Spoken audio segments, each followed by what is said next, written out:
Magandang gabi Pilipinas, live mula rito sa Pag-asa DOST si Harry Bayona para sa Panahon TV Express. Mga kababayan, dahil patuloy pa rin po tayo nakararanas sa mga pag-ulan, ngayon nga 7:30 ng gabi ay inilabas ng Pag-asa ang Orange Rainfall Advisory.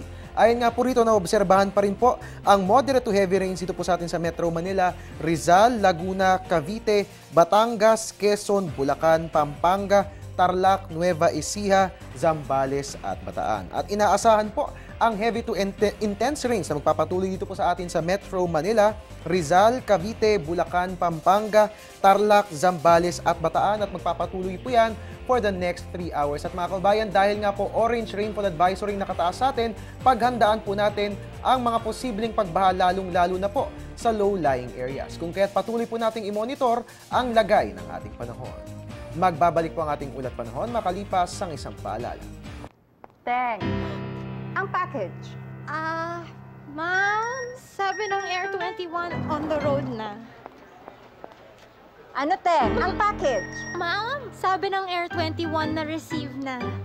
Okay, very good.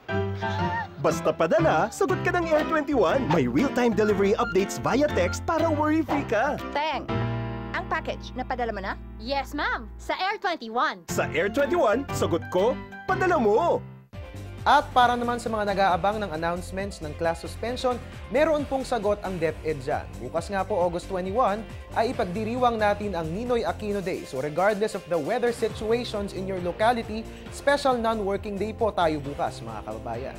At yan nga po muna ang latest mula rito sa Pag-asa DOST. Antabayanan din po mamayang alas 11:30 ng gabi ang extended coverage ng Panahon TV Express para po sa pagbabantay natin sa hagupit ni Habagat at ganoon din po sa pananalasa ni Bagyong Maring. Kung kaya't pakaantabayanan po natin yan.